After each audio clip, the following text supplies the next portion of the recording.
I'm Matt Levi. I've been a private detective in Hawaii for nearly 25 years. Join us tonight as we again go on the streets and behind the headlines. There are 3,500 registered sex crime offenders in Hawaii. There are nearly 600 more offenders who have not registered with the government, as required by law. Tonight, you will see a newly formed federal and state task force whose job it is to bring mainland and local sex crime offenders to justice. We will take you along on the capture of sex crime fugitives and talk about steps families can take for safety against predators. Also tonight, we will examine workers' compensation fraud in Hawaii and the millions of dollars in increased insurance premiums and other costs passed on to you. You'll see how surveillance video is used to throw out claims by people who say they can hardly move because of injuries, but who are exaggerating their disabilities or aren't hurt at all. Coming up next.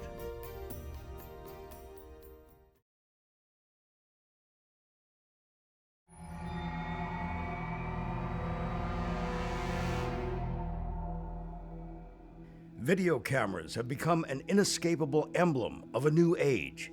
Video is everywhere and used by nearly everyone, both in the public and private sector. It has become an invaluable tool of law enforcement.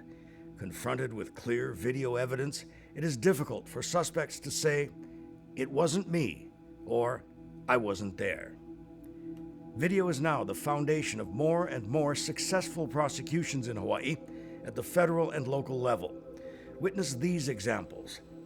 Kauai police perched on a nearby hillside, watching and recording a major illegal marijuana operation on that island. Growers harvesting and readying their crop for sale, totally unaware that each movement is being silently documented. They even stop to sample their goods. Mama? Sometimes, criminals unwittingly contribute to their own downfall, leaving videos such as this discovered by arresting officers. The future defendant lights a crystal meth pipe to get high before playing with his illegal arsenal. He's seen proudly preening for his own camera and disdainful of any thought of safety as he poses with a high-powered assault weapon and a small child. He even enlists the innocent infant in his bizarre home movie. These scenes aided authorities, who eventually prosecuted the suspect on federal charges and obtained a conviction. Authorities use video for simple monitoring as well.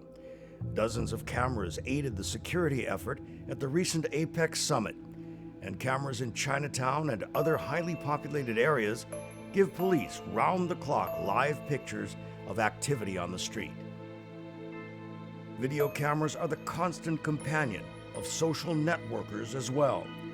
It would have been an unthinkable breach of etiquette just a few years ago to pull out a camera and record someone without their permission. Today, it seems like everyone and everything is fair game. In private business, the video camera is the primary tool to combat workers' compensation fraud. It is the weapon used to capture and document employees pretending to be hurt or disabled, or exaggerating their injuries so they can stay on the payroll. It is a fraud costing Hawaii consumers and employers tens of millions of dollars each year. Janice Fukuda is the Assistant Vice President at First Insurance Company of Hawaii. The Insurance Information Institute has estimated that approximately 10% of losses and loss adjusting expenses in the property and casualty industry can be attributed to fraudulent activities.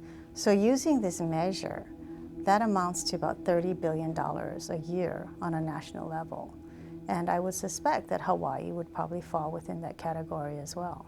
So an estimate would be somewhere between maybe $15 to $25 million a year? Right. If you look at the Workers' Compensation Data Book and estimate that the annual paid losses are approximately $240 million a year, using the same measure as the statistics that I quoted, that would amount to that figure, about up to $12 to $24 million a year. Capturing fraudulent claimants is difficult. Sometimes it is simply a game of cat and mouse. An investigator must blend into the environment so the hunted never feel or sense their movements are being watched and recorded. What you are seeing are actual videotapes taken by hidden camera of claimants who received thousands of dollars for injuries that were found to be exaggerated or just faked. Such as this 40-year-old man running alongside his bicycle in the park while claiming he could not maintain his balance due to a punctured eardrum. In reality, he's able to run and play soccer with no difficulty at all.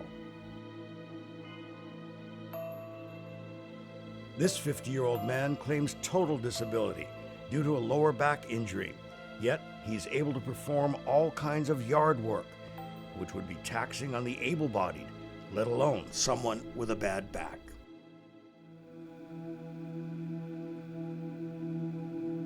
And this 50-year-old man, also claiming a lower back injury, he says has caused him to be totally disabled. It is obvious that he is healthy enough to lift heavy items in and out of his pickup truck bed, all the while collecting money meant for real victims who can no longer work and support themselves. Why do you think claimants choose to commit fraud? They think insurance companies have unlimited funds, or what do you think it is? Why is that such a... Well, I think there's several reasons, that I'm sure there's a multitude of factors that come into play that causes an individual to commit a fraudulent act. But, historically, the public has viewed insurance companies as being fundamentally unfair, and perhaps, insurance companies are a faceless entity, so maybe they perceive it as being a victimless crime. But insurance is a retailer, we sell a product. Although the product is intangible, it's a policy, it's a promise to pay. The product has a finite time. And if it's not consumed within the policy period, meaning you haven't filed a claim, then the product has been consumed. But people tend to think that they're owed something because they paid premiums over the number of years. So they feel that it's justifiable to, perhaps inflate the value of their, stereo equipment that was stolen from their home in a robbery, or, fudge a little on their payroll to lower their premiums on their, work comp policy. And it's the same, I think, prevailing attitude that might transfer to a work comp injury as well, that they feel that it's okay, to file. They think that they're not hurting their employer because the insurance company is paying for their benefits. But what a lot of people may not know is that maybe some employers are self-insured, or perhaps they have a deductible, and so that money to pay for those claims are coming directly from the employers, could be coming directly from the employer's bottom line. Criminal prosecution of workers' compensation fraud cases is rare. The goal of insurance companies and employers is to stop payments and end the flow of dollars to those cheating the system. Even if successfully prosecuted, claimants are not likely to go to jail, and the chance of recouping fraudulently obtained payments is remote. When we return, a federal and state task force in Hawaii is created to find and capture convicted sex crime fugitives.